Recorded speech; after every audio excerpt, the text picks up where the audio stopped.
Cameroun. Donc, est-ce que je peux vous demander de vous présenter, s'il vous plaît? Bien sûr. Alors, je commence. Adiatou Yawara, notable, ancien immigré, actuellement en retraite à Boudi. Dilo Fofana, président de la BDI et vice-président du GRL. Diallo Demba, maire de la commune de Bouli, président de l'intercommunalité de Karikoro, coordinateur national de l'ID. D'accord. Bon, alors, première question, ça concerne le bilan des efforts, parce que vous avez, enfin peut-être pas M. Camara, mais en tout cas, Doulo et Diallo, excusez-moi. Vous avez tous les deux participé à la fondation des initiatives de développement pour Bouli, ici en Mauritanie. Donc, est-ce que vous pouvez me raconter un peu rapidement ce que vous avez réalisé dans cette phase de votre existence et quelles étaient les réussites selon vous et quelles étaient les difficultés ou les limites de l'expérience? Monsieur le Président. Vas-y. Tu commences?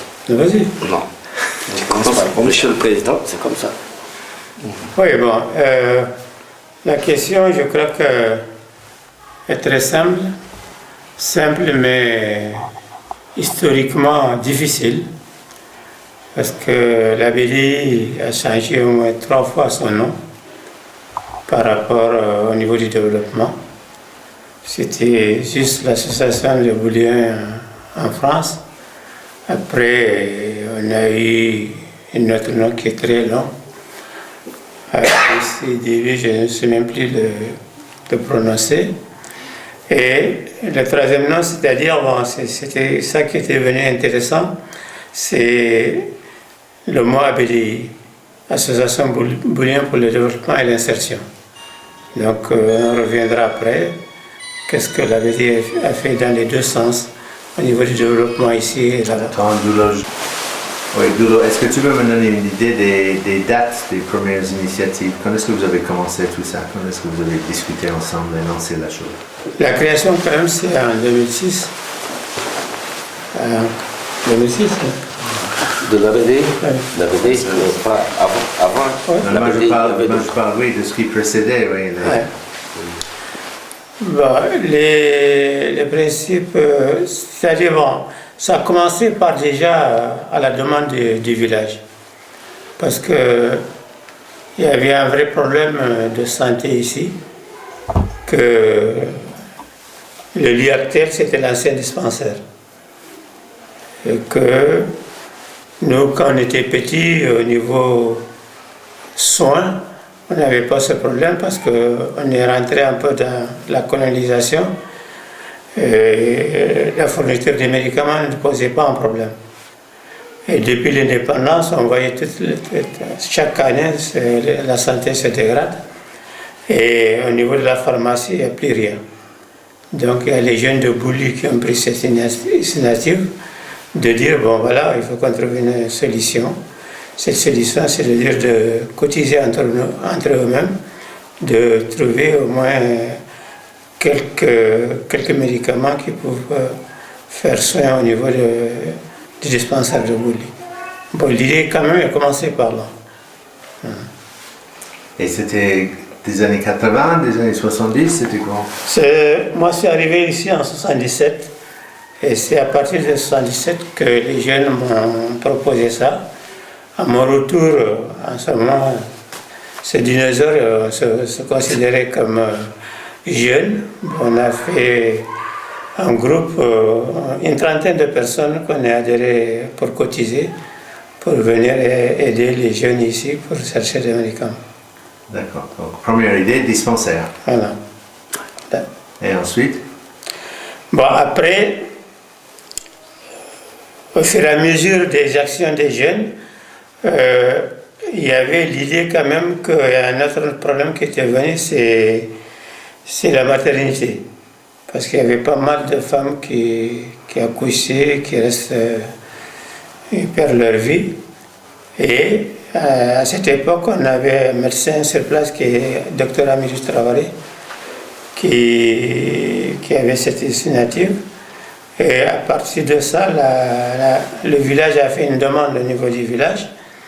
Et c'est à partir de là que je pense que la première association de Bouli en France a pu réfléchir pour mettre une association sur place pour réfléchir à tout ça.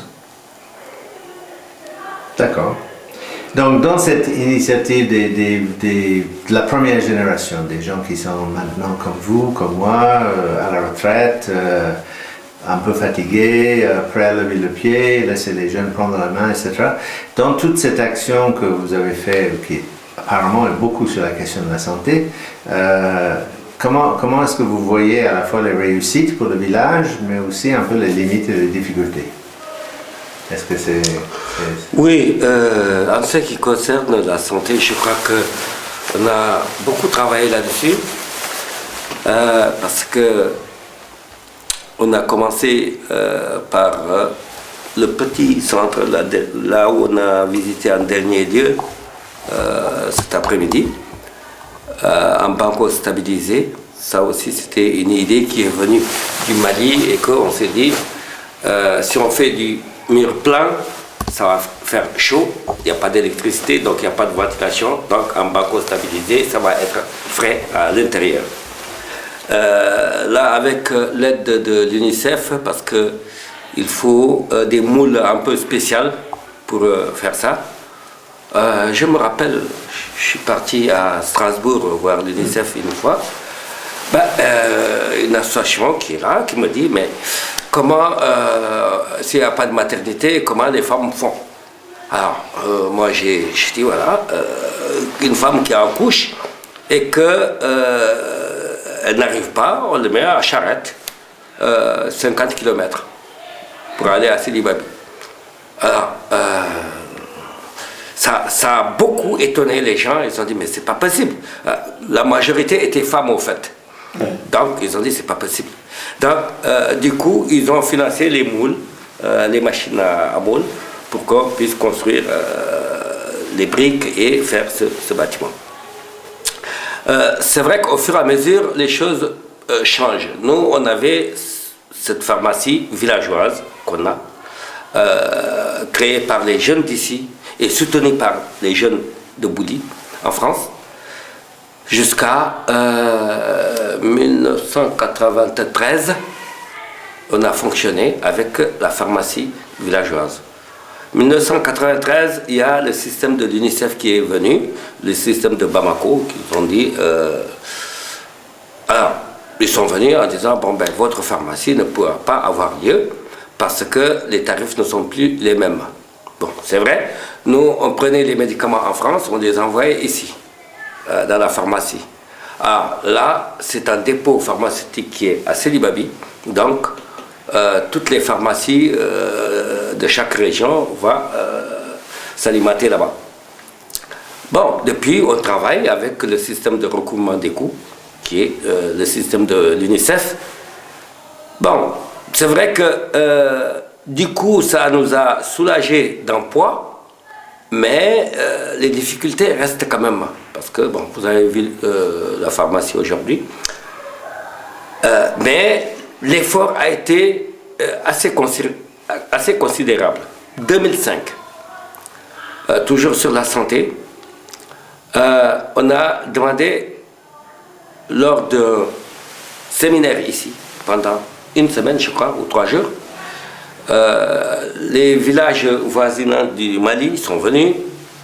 Il y a le représentant du ministère de la Santé, le DRAS et Aubervilliers étaient là aussi. Quand on a tenu ce séminaire, on a sollicité tous un médecin à Bouli. Alors, le DRAS à l'époque, il nous dit, bon ben, s'il faut un médecin, il faut construire, élargir le centre de santé et un logement pour le médecin. Alors, 2005, la décision est prise.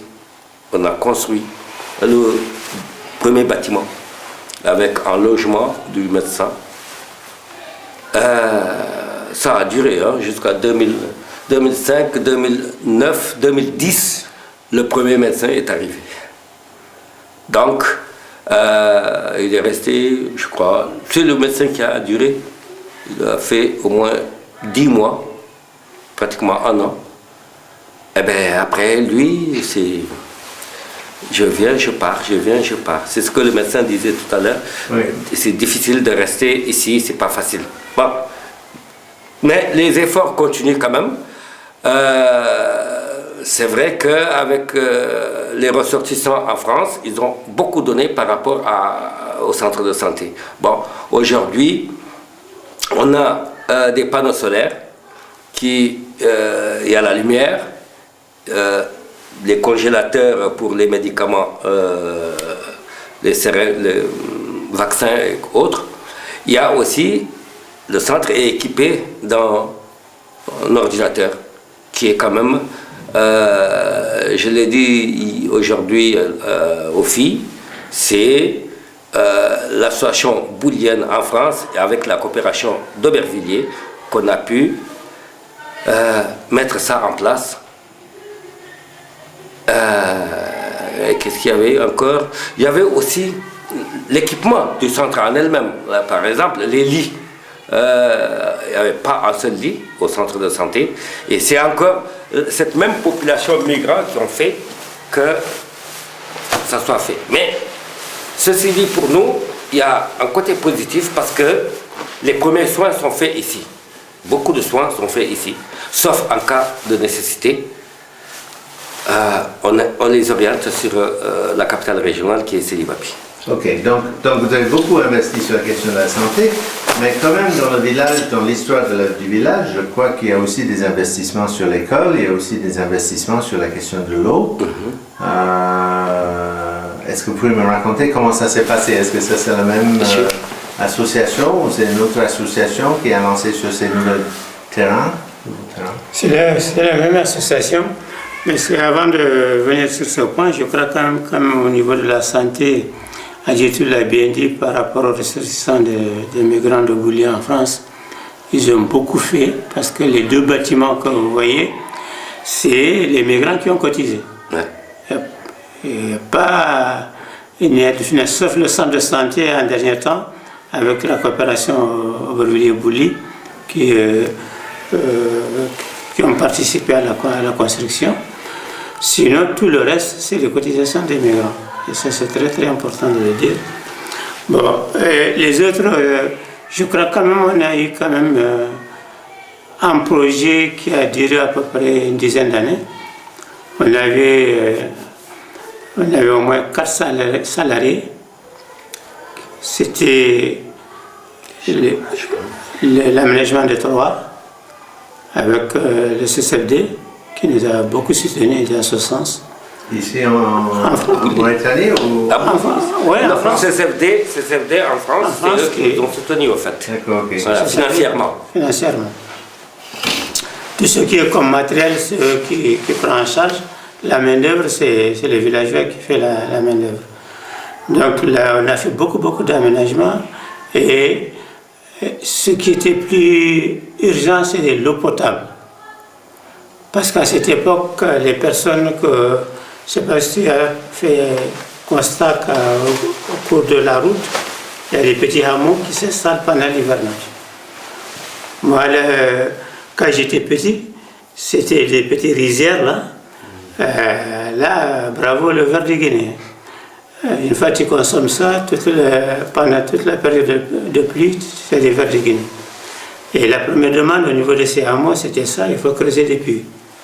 Et ça, je te dis qu'aujourd'hui, Bouly, c'est zéro. Il y a zéro. Il n'y a pas en cas de dracancylose. Ouais. Donc, première action, c'est ça. Deuxième action, c'est par rapport de soutenir les terres, parce qu'il y avait pas mal de dégradation au niveau des cultures. On a fait des pierres cordons. D'accord, sur l'érosion. L'érosion, voilà. Donc c'était les 2 sens, les 2 projets qu'on avait. Et troisièmement, c'est sauvegarder la nature. Bon, on avait un atelier grillage, au niveau du programme aussi, c'est là-dessus. Voilà, en gros, pendant... Ça, c'était quelles années? Ça, c'était après 2000, ça? Non. c'est à partir de 1986 jusqu'à 88 ou 90. 90. Voilà. Non, 94. 94, ouais. Parce que M. Diallo, il m'a montré cet après-midi dans l'école que vous avez fait le grillage, les immigrés ont construit un ou deux des bâtiments, le hangar pour la cantine et puis je sais pas quoi, un bâtiment de classe. Ouais. Bon, donc la question de l'éducation vous associez aussi.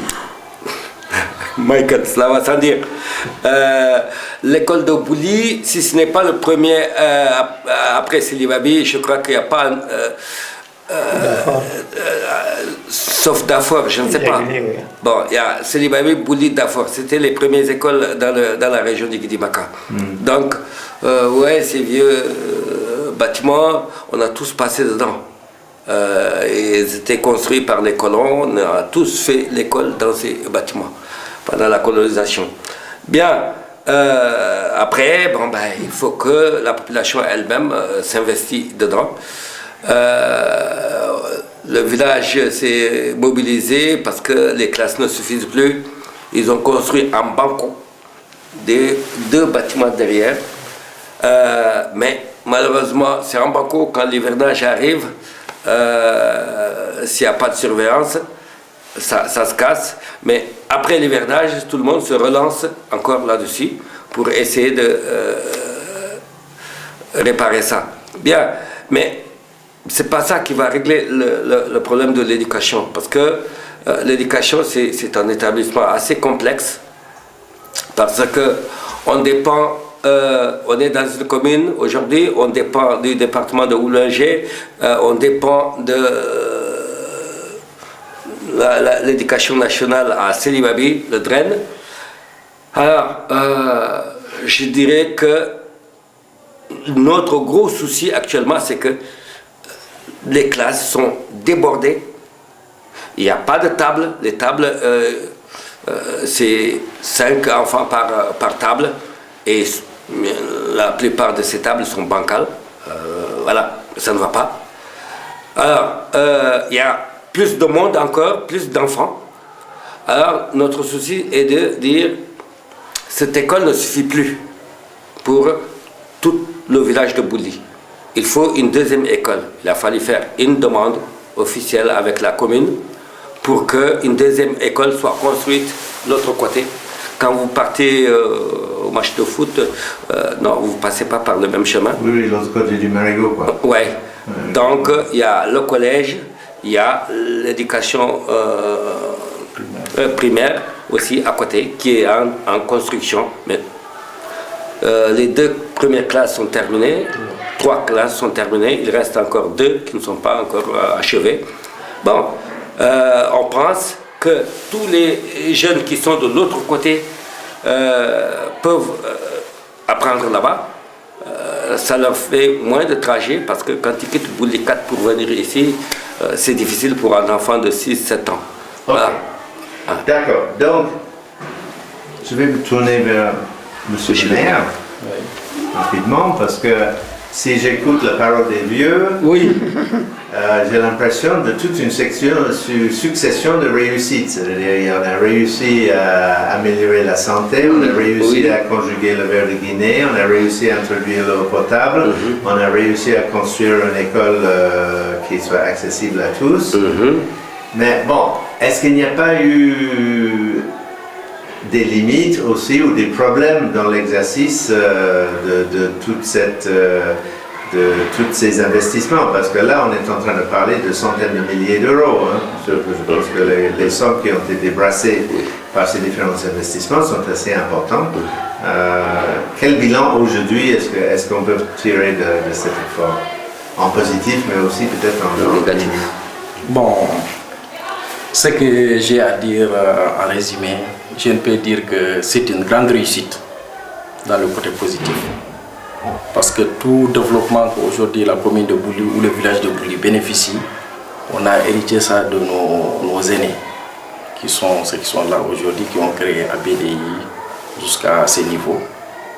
Bon, On sait que chaque boîte ou chaque réalisation, chaque projet, il y a des moments très difficiles.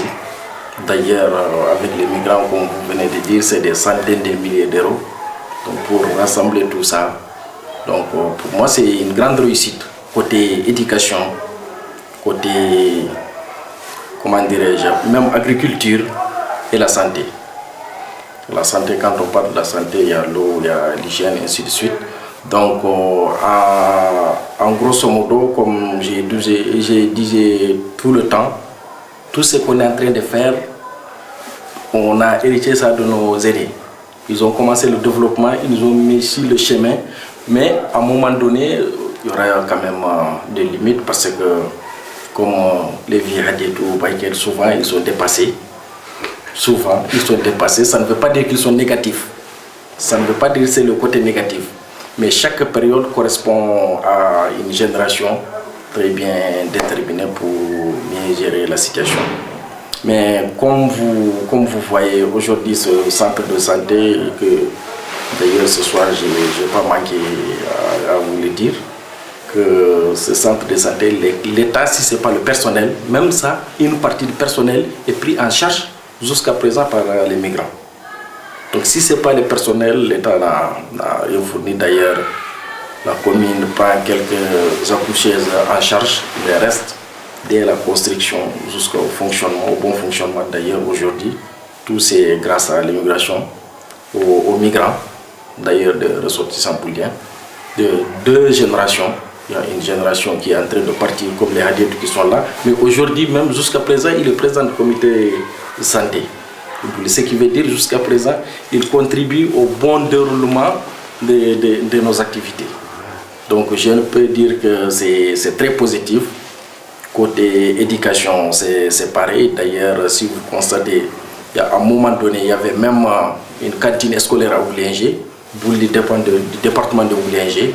Il y avait une cantine scolaire parce qu'il y avait assez d'élèves qui partaient à Oulinger. Donc, problème de correspondance, il fallait que souvent on demande un coup de main de migrants pour prendre ces gens en charge parce qu'on les regroupe, tout le monde loge ensemble. Donc, aujourd'hui, ces gens sont devenus des cadres. Ils interviennent aussi dans le développement de vous. Donc, ce qui veut dire la fondation. Et tu viens de dire un exemple concret. C'est le projet des forages dans les petits villages. On a foré au moins 6 puits, 6 forages. Et pourtant, avant d'accepter ce projet, on a fait au moins 4 voyages avec la population, de savoir exactement si jamais il y a ce projet qui aboutit, est-ce qu'ils arrivent vraiment à suivre après? Parce que pour nous, c'était pas un problème pour nous de trouver l'argent pour forer ces forages. Mais c'est après le forage. Pourtant, ils étaient d'accord de dire, bon, tout ce qu'on disait, c'est oui. On a créé des comités. C'est vrai aussi, comme il l'a bien dit, chaque chose, il faut un suivi. Et la municipalité n'a pas fait son travail. Parce qu'ils ont créé les comités, mais il n'y avait pas de suivi. Donc, ce qui veut dire, au bout de 3-4 ans, les comités ne fonctionnent plus. Il n'y a plus de forage non plus. Il n'y a plus de forage non plus. Donc, le forage n'a pas été entretenu. Oui. Tous les pompes étaient en panne. Oui. Voilà. C'est vrai, ces villages qui avaient quand même de l'eau potable dans chaque village, bon, c'était la joie. Malheureusement, il y avait un technicien qui prend sa moto, qui sillonne les villages pour voir s'il n'y a pas de panne ici, Alors, mais le gros problème maintenant, c'est que leur participation, pour que ce technicien ou cet animateur soit au moins rémunéré ou motivé, ne vient plus. Alors, ils ne sont plus d'accord alors. Non, ils veulent bien prendre l'eau, mais ils ne veulent plus. Ils ne veulent pas payer. Donc, c'est pour ça que je parlais de la gratuité, parce que je pense que la gratuité entraîne toutes sortes de phénomènes négatifs. Pourtant, comme Doudou l'a dit, au moment où on créait ces forages, on a discuté. Et je me rappelle même une année où les Maliens sont venus de l'autre côté pour nous dire comment ça fonctionne vos forages. On a amené ces Maliens-là, une trentaine de personnes dans ces villages où il y a des forages. On a continué à dire la même chose. Il faut que vous participiez, à la vie de ces forages parce qu'il n'y aura pas d'argent qui va venir d'ailleurs. La seule ressource que vous pouvez avoir, c'est le paiement de l'eau que vous prenez. Il y a des responsables, bon, chaque village il y a un comité, il y a un responsable, il y a un président, il y a un machin, qui devait surveiller ces forages. Malheureusement, nous, on ne peut pas aussi être concentrés là-bas, donc ils ont tout abandonné. Maintenant, les forages sont finis. La théorie était bonne, la pratique était mauvaise, ce qui veut dire que la théorie n'était pas si bonne que ça. Bon, aussi, je crois qu'il y avait le problème aussi des pompes, parce que là, il y a énormément de problèmes avec le fournisseur, qu'après, on ne le voit plus parce qu'il n'y a plus de pièces d'échange. Et c'est ça qui était la difficulté. Bon, maintenant, il y a quelques forages quand même qui sont remplacés par le solaire, donc ça fonctionne. Ok. Monsieur Diallo, alors dites-moi un peu quel est le processus qui a fait que, ou peut-être je me trompe, je vais peut-être dire une bêtise, mais plutôt que de prendre la direction des associations qui existent, vous et la jeune génération comme je suppose que c'est votre cousin Wally ou je ne sais pas quoi, votre cousin, il doit y avoir un parenté là quelque part. Oui. Comment ça se fait que vous avez décidé de fonder quelque chose de nouveau? Et quelle était la pensée par rapport à ce qui avait déjà été fait, qui vous a guidé dans cette idée de faire quelque chose de nouveau? Bon, première des choses, comme on venait de dire, c'est la nouvelle génération. De deux, l'association LEAD ne se limite pas à Bouly. L'association LEAD aujourd'hui, il est dans les 3 pays. Mauritanie, Mali, Sénégal, c'est une association solidaire. Mais si je ne me trompe pas, il a commencé ici quand même malgré tout, non? Ou pas? Ses premières activités, ils ont commencé par Bouly, par le système de santé.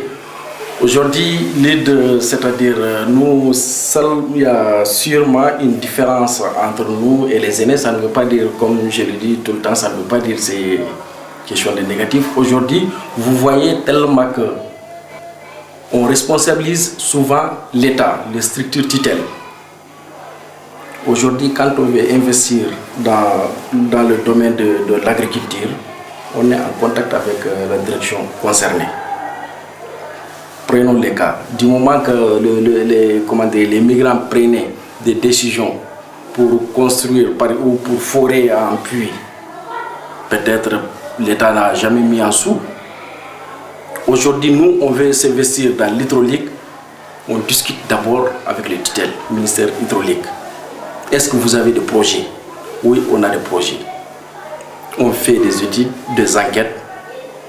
Aujourd'hui, dans toutes nos activités, on est en forte collaboration directement avec l'État. Bon, l'État a ses responsabilités. Il faut qu'on les responsabilise. Bon, une fois qu'on ne les responsabilise pas, il s'en fiche. Vous construisez, vous dépensez votre sou. Or, il a des sous destinés à cette structure.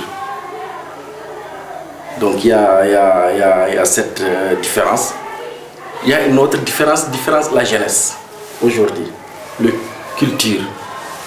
culture, par exemple les sports. Aujourd'hui, pour regrouper les jeunes, c'est très difficile. C'est pas comme avant, comme vous disiez, les années 60, 80 jusqu'à 2000, c'était des vieux, des personnes, des majors. Aujourd'hui, la migration, quand vous voyez la plus grande partie, ce sont des jeunes. Donc, il faut créer des activités pour regrouper ces jeunes. Donc, l'ID a trouvé une politique pour regrouper ces jeunes à travers des actions culturelles, de matchs de football, tournois intervillageoises qui regroupent toutes les localités de Guidimara. qui sont aujourd'hui à la migration pour puisse les gérer. Et puis encore, comme vous voyez, là où on s'implante, on implique aussi la participation de la population. Par exemple, aujourd'hui, on est sur le domaine de la santé. On demande le villageois de cotiser, de mettre une caisse sur place. C'est une quota de participation, même si ce n'est pas très important, mais quand même, il faut que la personne se sente concernée par l'activité, qu'il se sent le responsable de cette activité. D'accord. Sauf que dans la description que nous avons eue du dispensaire, par exemple, je pense qu'il y a eu une volonté de contacter le ministère de la Santé et de se plier aux règles en ce qui concerne l'approvisionnement des médicaments, mais qui n'a pas réglé le problème de l'approvisionnement du dispensaire jusqu'à aujourd'hui, puisque, comme m'avait dit, je ne sais pas qui m'a dit ça cet après-midi, mais que malgré le fait que vous demandez X quantité de médicaments. C'était moi, parce qu'au niveau des médicaments, par exemple, vous savez que je vais repartir un peu en arrière. En 1992, l'UAGF, Union des associations du Guidimaka, en France, m'ont délégué avec Sibo Camara pour rentrer et visiter tous les villages du Guidimaka. À l'époque, on était avec le GERDER pour essayer de créer un dépôt pharmaceutique dans la région du Guidimaka. C'était ça notre objectif, en fait. Quand on est arrivé, on a visité tous les villages du Guidimaka, mauritanien. Donc, il reste le plus gros problème, le ministère de la Santé. Alors, moi je pars, c'est bon, lui il est reparti en France, je suis parti à Nouakchott. J'ai rencontré tous les ressortissants du Guidimaka qui sont dans la santé. Je les ai réunis, on a discuté. Je dis, bon, maintenant, il nous reste à aller voir, on est tous d'accord qu'il faut un dépôt pharmaceutique parce que la région du Guidimaka, il n'y a pas de médicaments. Donc, vous êtes tous d'accord, donc on va former une délégation, on va aller voir le ministère de la Santé. Tous, on dit, nous, on ne part pas. Tous, sans exception. J'ai dit, mais pourquoi? Il dit, mais il va refuser. J'ai dit, mais moi, j'ai une mission à faire, je suis obligé d'aller le voir. Soit qu'il refuse, tant pis pour tout le Guidimaka, mais moi, j'irai le voir. Et j'ai été le voir, il m'a dit, niet, il n'en est pas question. Alors, parce qu'il me dit, la Banque mondiale a donné beaucoup d'argent à l'État pour faire un dépôt pharmaceutique dans chaque région. Effectivement, ils l'ont fait. Mais Célibabi, aujourd'hui, il y a pénurie. Tu prends 200 000, tu pars, on te donne l'équivalent de 100 000 au maximum. Le maximum, 100 000, ou bien la valeur à médicament, pas plus. Alors, quand on regarde Bouli actuellement, le nombre de soignants par jour, ces pauvres gens qui sont là, à peu près, surtout cette période, il y a à peu près 70 à 80 personnes par jour. Alors, où est-ce qu'on va trouver les médicaments? Là, actuellement, on est complètement à sec. Bon, le médecin... Et les immigrés fournissent toujours ou pas? Non, parce que le système de recouvrement des coûts, le système de Bamako a complètement refusé ça. Ça, c'est un système qui...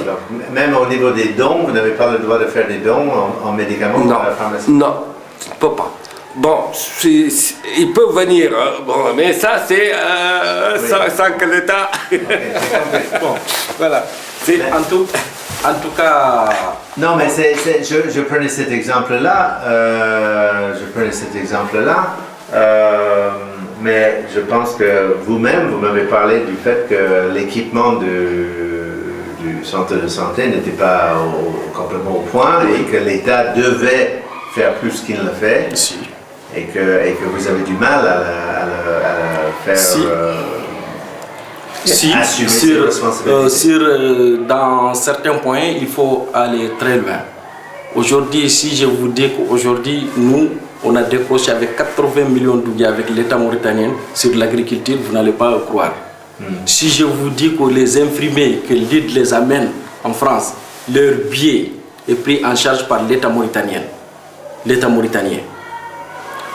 On a prévu 11 infirmiers qui vont faire une formation dans l'année 2019 le ministère de la Santé nous a donné son accord, il va les prendre en charge. Dans certaines structures, on a des difficultés. Au sein même de l'État, l'État même a des difficultés. Mais souvent ça passe. Mais on ne va pas laisser l'État pour dire qu'il ne fait pas. Il ne le fait pas, il faut le chercher. Donc la différence de perspective, si j'ai bien compris, c'est que dans votre logique à vous, la contribution des migrants disparaît en fait. C'est un rapport entre les villageois, les associations des villageois et l'État, c'est ça? Oui, les migrants, ils ont par exemple l'association LID est créée par les migrants, mais on a décentralisé. On a un coordinateur en Nord, Guidi Mara, un coordinateur national qui gère l'administration. Ce qui veut dire qu'on ne va pas laisser l'État à côté.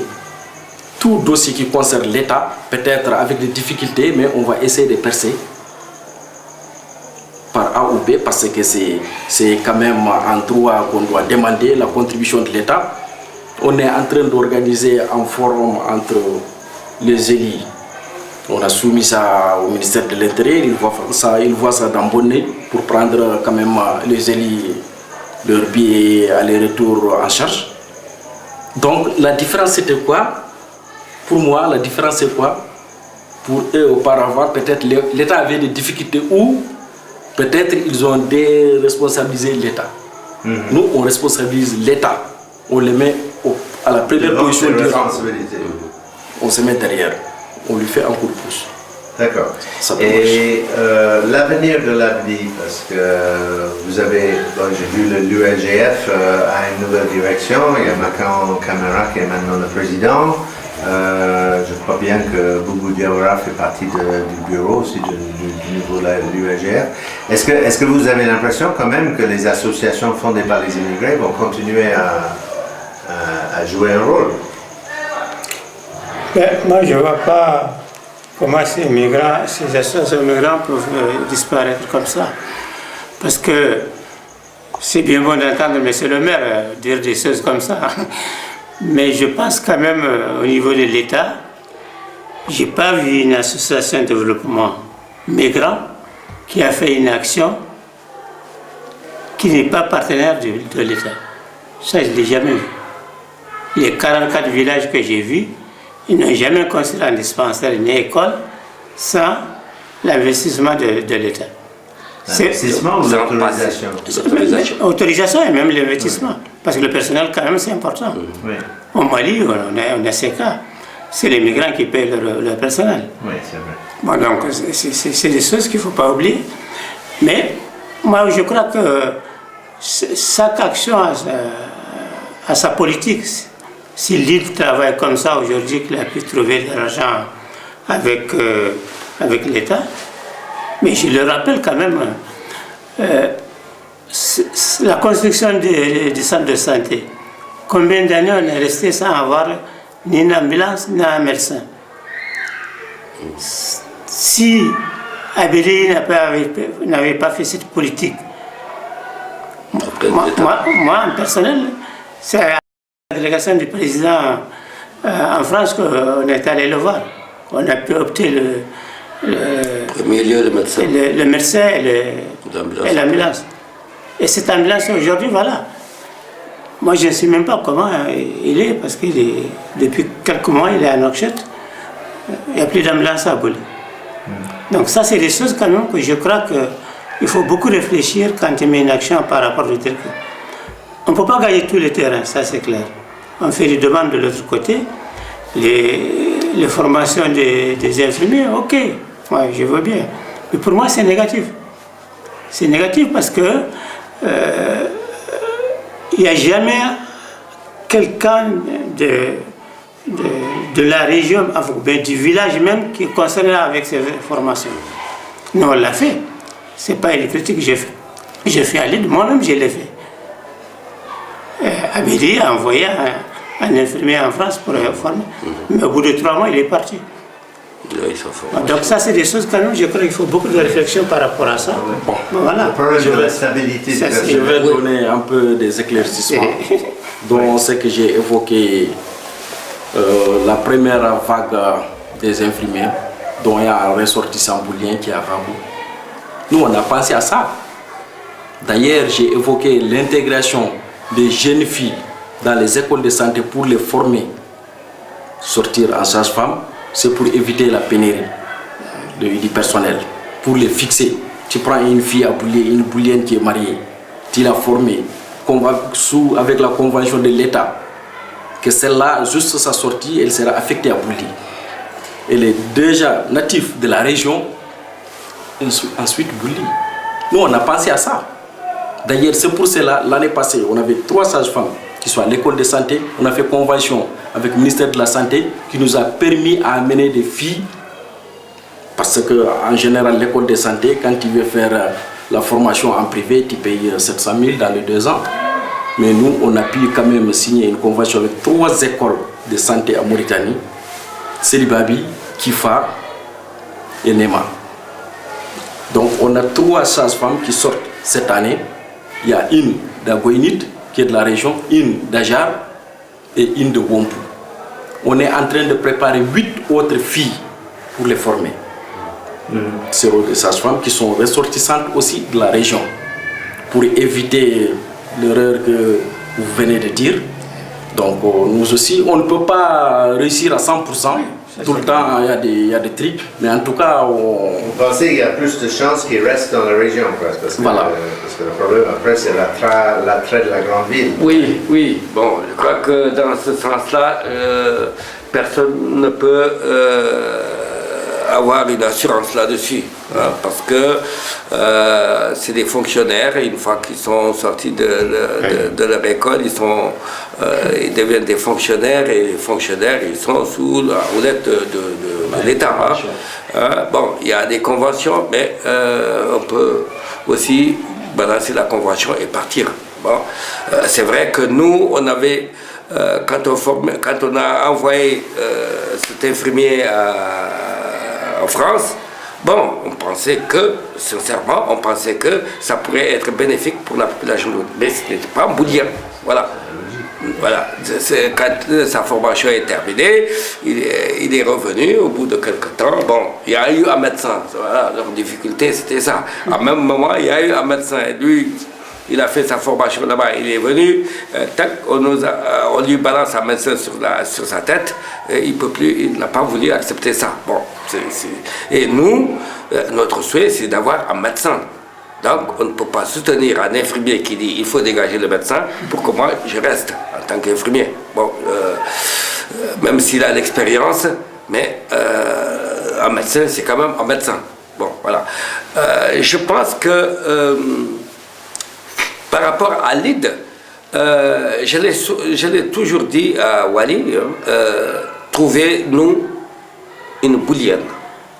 Parce que les sages-femmes, il y en a tellement qui sont passées ici. Tellement. Beaucoup.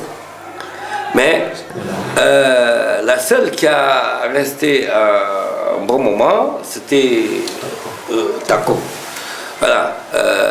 Elle est de Bogué. Bon, au bout d'un certain moment, elle a fait au moins 2 ans ici, ou 3. Ouais. Donc, au moins 2 ans ou 3, elle l'a fait ici. Eh ben, elle est repartie quand même, hein, parce que, bon, elle n'est pas chez elle. Sa famille est de l'autre côté.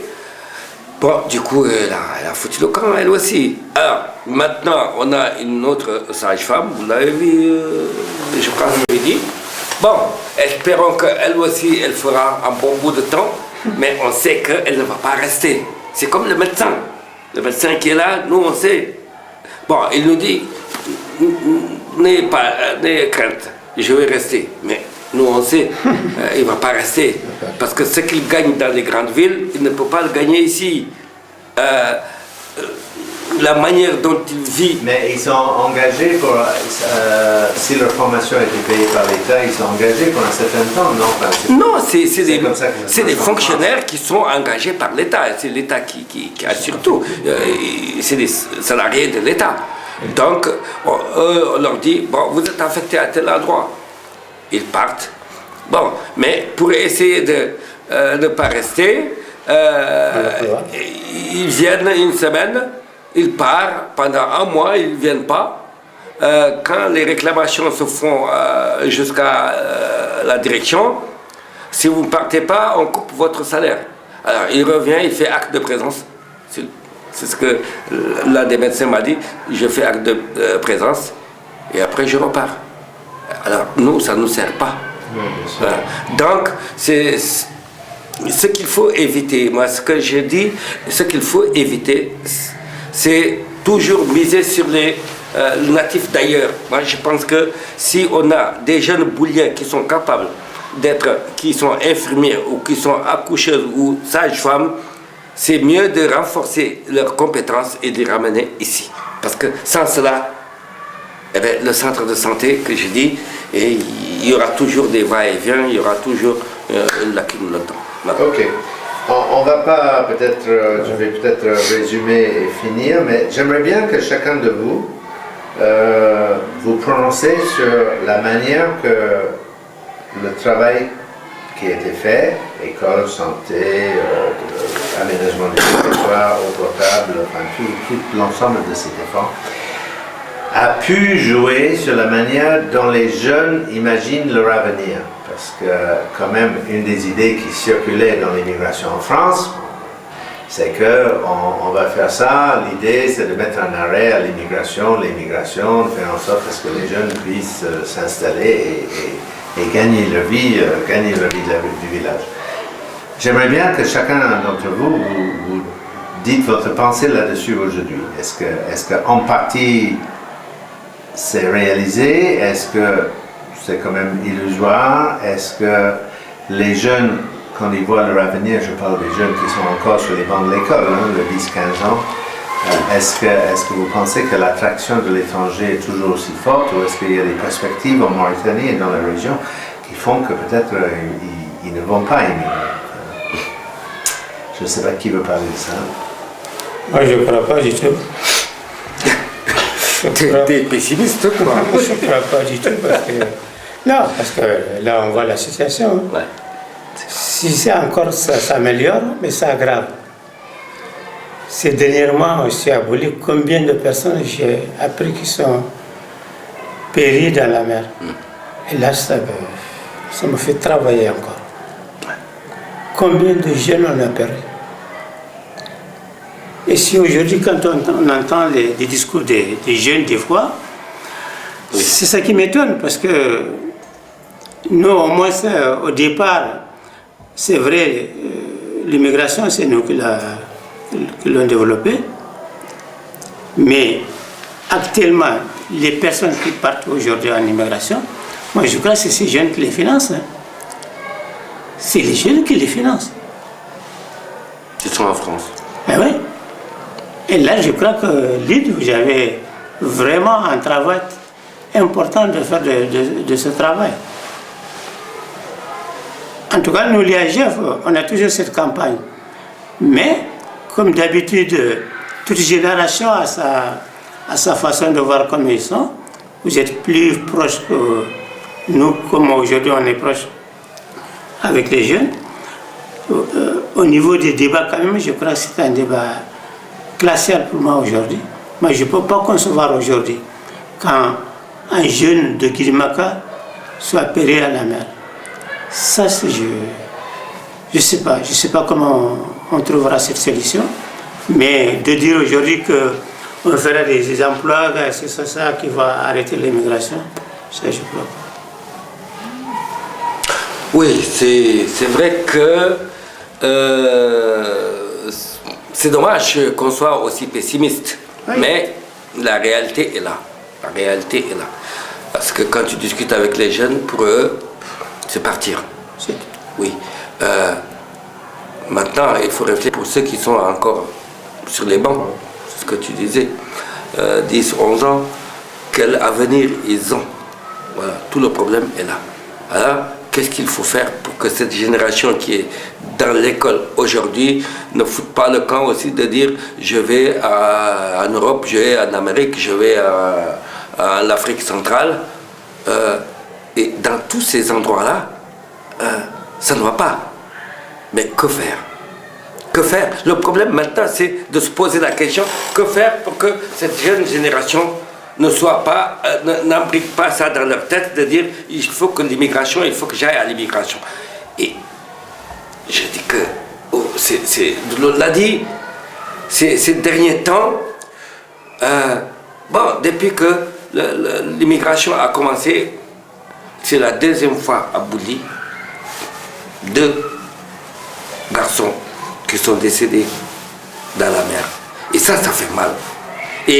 Mais cela n'empêche pas ces jeunes de dire, aujourd'hui, ceux qui sont plus à l'école, mais qui sont là, dans le village, je vais partir. Ah oui. Alors, je vais partir, mais partir où? En France. Et comment? Par la mer. Vous voyez? Et qu'est-ce qui finance? C'est nous, les pères. C'est eux qui financent. Parce que lui, il n'a pas un sou ici. Donc, je crois qu'il y a un travail à faire là-dessus. Et ça, c'est vrai, ces jeunes, quand on les regarde dans la rue, à ne rien faire, certains ne sont plus à l'école. Bon, qu'est-ce que tu peux leur proposer? Rien. Alors, pour eux, dans leur tête, ils n'ont rien à me proposer. La seule chose que j'ai à faire, c'est partir. Au risque de sa vie. Au risque de sa vie. Et c'est dommage. C'est dommage. Et ça, bon, ni les associations, moi je dirais, ni les associations, ni l'État, les associations ne peuvent pas créer des emplois ici. C'est pas possible. Mais l'État, au moins, l'autre jour, j'ai eu une interview avec des envoyés du ministère de l'Intérieur pour me dire est-ce que la Mauritanie est un pays riche? Je dis non, la Mauritanie est un pays pauvre.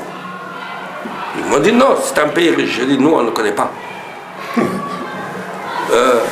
Monsieur, vous avez vu la route de Céliba Bibouli? Vous faites 2 heures de temps. 49 km. Impossible. Alors, il dit oui, je l'ai vu, c'est mortel. Je dis bon, vous êtes rentré dans ce village, il n'y a pas d'électricité. Et vous nous demandez comment on écoutait les informations.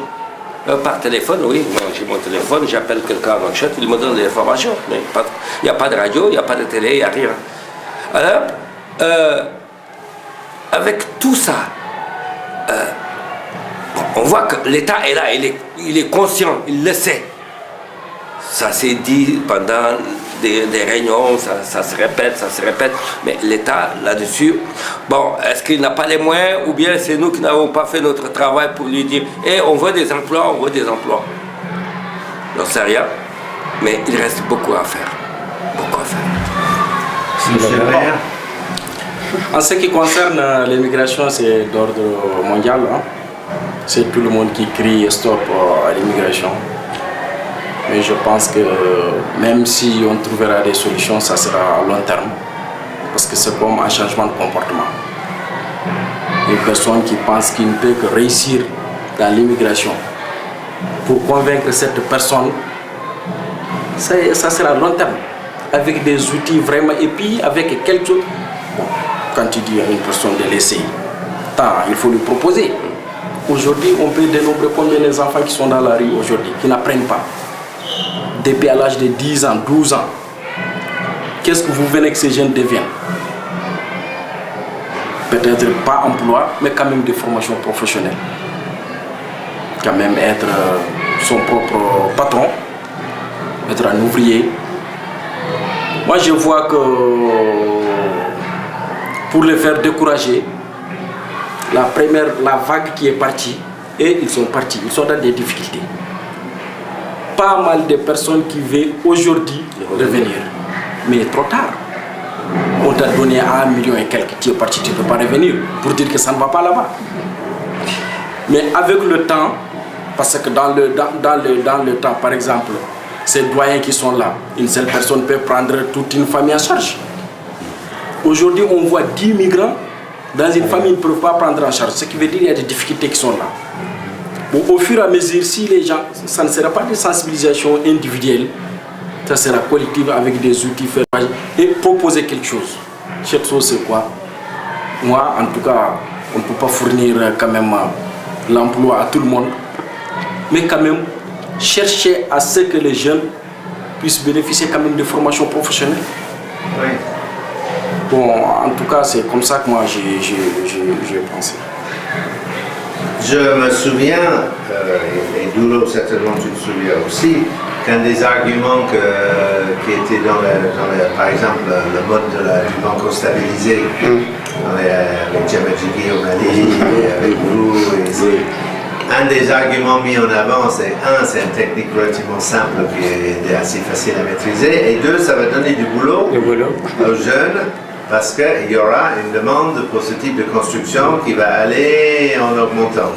Je me souviens qu'un des arguments aussi dans le travail qui a été fait au niveau du forage des puits, c'est de former des puisatiers de telle manière à ce que des entreprises qui pouvaient creuser des puits se multiplient dans la région.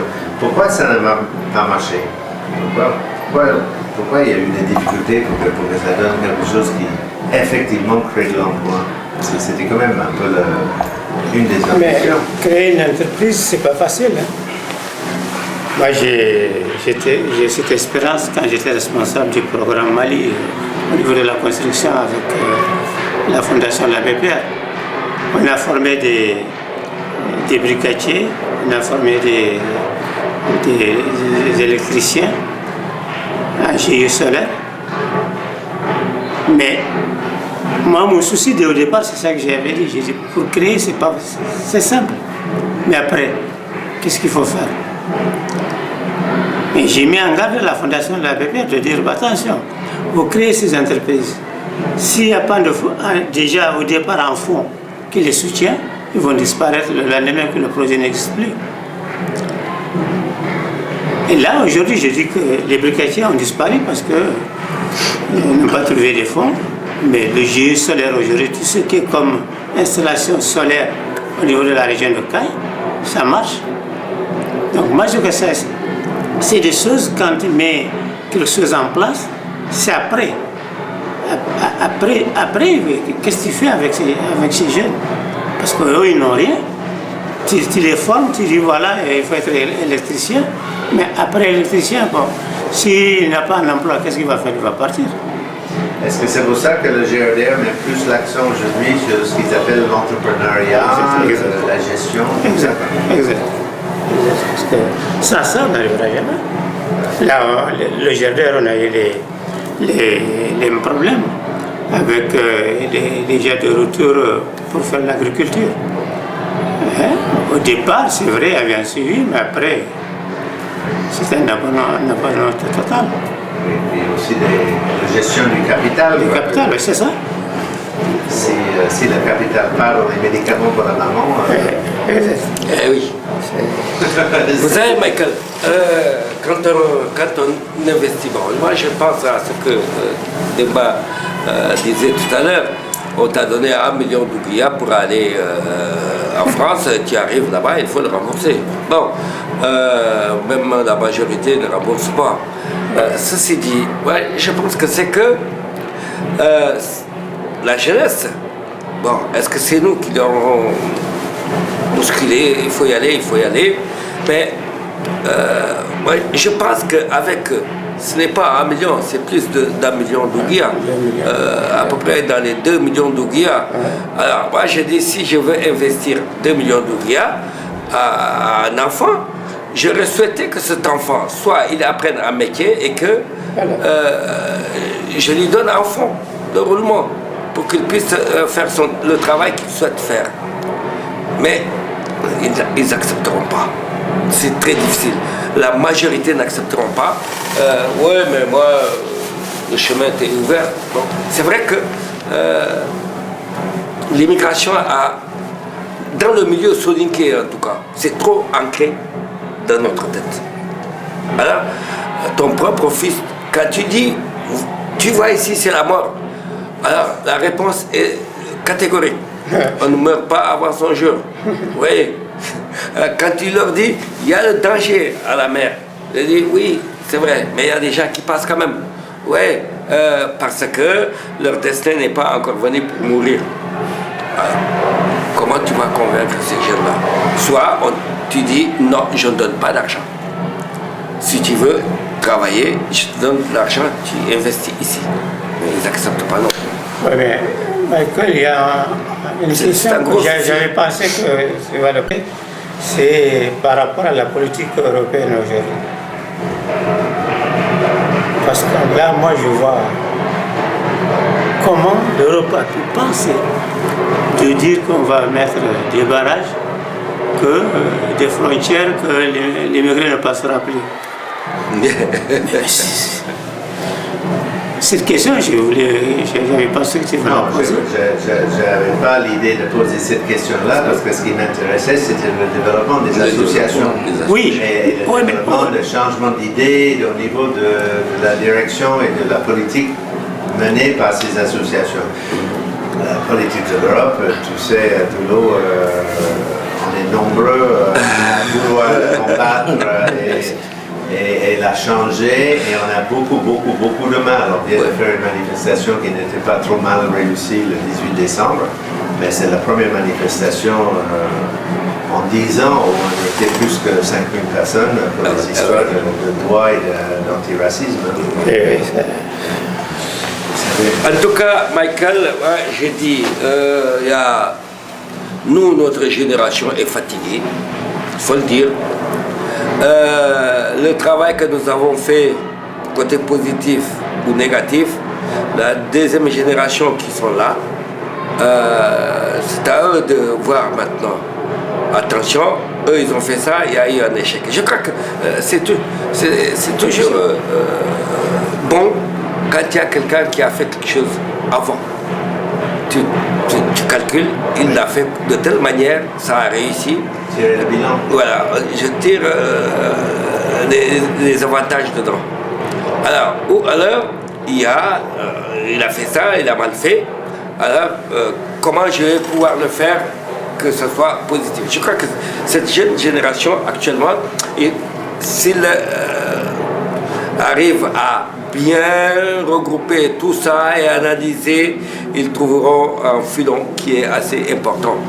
Voilà, moi je pense que c'est leur devoir, avant de se lancer dans quoi que ce soit, voir qu'est-ce que les anciens ont fait, pourquoi ça n'a pas réussi, pourquoi ça a réussi, et eux, ils peuvent tirer un bilan positif là-dessus. Voilà, donc tout juste dernière question pour M. Diallo, là.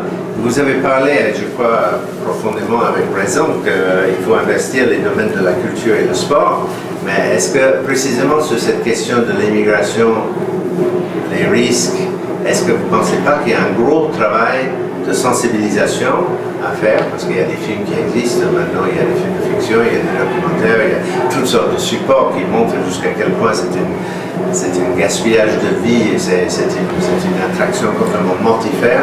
Est-ce que vous avez un peu l'idée de saisir ce problème? Bon, en tout cas, dans toutes nos grandes manifestations dont j'ai assisté, autour des forums d'Afor et Asselibabi, le but même de l'association, c'est-à-dire l'Europe ne peut plus faire l'affaire. À 100%. Il ne faut pas qu'on compte sur les migrants qui sont en Europe à 100%. Il faut qu'on s'investisse autrement chez nous pour décourager la nouvelle génération. Parce qu'on leur montre vraiment des supports pour dire que les frères ou les parents qui sont là-bas, ils souffrent vraiment. Aujourd'hui, par exemple, on prend des enfants ici, on les amène dans les foyers pour leur montrer les conditions de vie de leurs frères ou papa que vous pensez qu'ils sont millionnaires. C'est pour les convaincre à penser qu'il y a autre chose qui n'est pas l'immigration aujourd'hui, de faire décourager la nouvelle génération. Donc ça fait partie de nos politiques. D'ailleurs, il y a des supports très bien construits sur ces trucs-là pour faire décourager la nouvelle génération de l'immigration.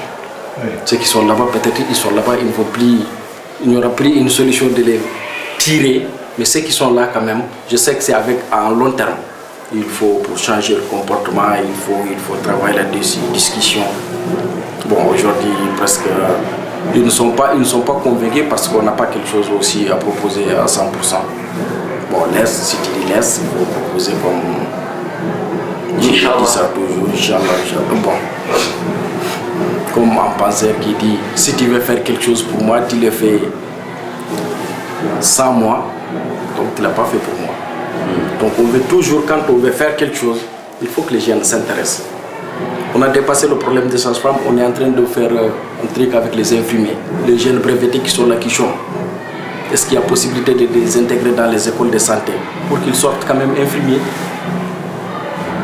Tout pour diminuer. On sait qu'on ne peut pas arriver à 100%, mais quand même, on pourra quand même sauver quelques têtes quand même.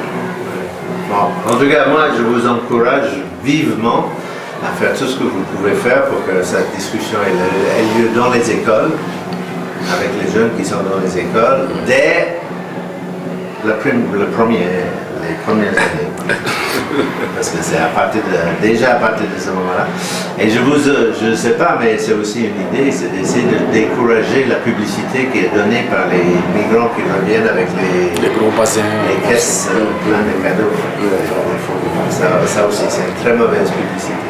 Oui, effectivement, Michael. Je crois que c'est ce que je dis. C'était nous qui avons poussé un peu l'immigration. Hein? Parce que la première génération, pourtant, aujourd'hui, les foyers sont un peu améliorés. Mais avant, ce n'était pas des foyers, c'était des dortoirs. Mais quand cet immigré décide de rentrer au pays, le jour où tu le vois à l'aéroport, tu penseras que c'est monsieur, un grand monsieur. Alors, il a une malle pleine de machins, une valise pleine de machins, un cartable bien à la main. Arrivé à Nouakchott, c'est le pacha qui est là. Arrivé dans le village, c'est... Bon, donc il y avait une publicité que... On avait fait une publicité, mais que cette publicité s'est retournée contre nous, en fait. Et effectivement, certains jeunes, jusqu'à aujourd'hui, pourtant, moi personnellement, je leur dis, hey, moi je suis un pauvre mec. Pour ne pas dire, bon je vais le dire ici, mais je crois que ça ne va pas aller loin, Toubab Nkomé, vous savez ce que cela veut dire Toubab Nkomé? L'esclave de Toubab. Bon, maintenant j'ai pris mon indépendance, je suis venu. Vous voyez? Mais je ne souhaite à aucun jeune de faire la même chose que moi. Mais la réponse aussi est vite faite. Oui, mais toi, tu as fait ta vie, tu es bien, ainsi de suite, voilà. Il n'y croit pas. Qu'on réussisse nous, c'est tout. Voilà. Voilà, exact. Le deuxième problème aujourd'hui avec la deuxième génération aussi, c'est les projets individuels. Ouais. Parce que c'est là que nous, on avait fait cette erreur de faire cette publicité, mais la deuxième génération fait la même chose. Les projets individuels aussi, la personne qui réussit, c'est la construction des villas, les choses. Quand tu arrives à parler à notre jeune de ne pas immigrer, tu te moques de moi, quoi. Parce que, voilà, ça c'est des choses que tu vois. Effectivement. Bon, il y a un troisième aspect, c'est le regroupement familial. Aujourd'hui, un jeune qui maigre, moi j'ai vu, il y a certains villages aujourd'hui, c'est 50%, ils ne pensent plus à revenir. Ça, c'est des choses qu'il faut réfléchir. Il faut réfléchir. Il faut venir leur famille. Voilà, c'est tout. Bon, je vous remercie, messieurs. Ah, merci, Michael. C'était très instructif et je suis très content d'avoir fait. Merci beaucoup.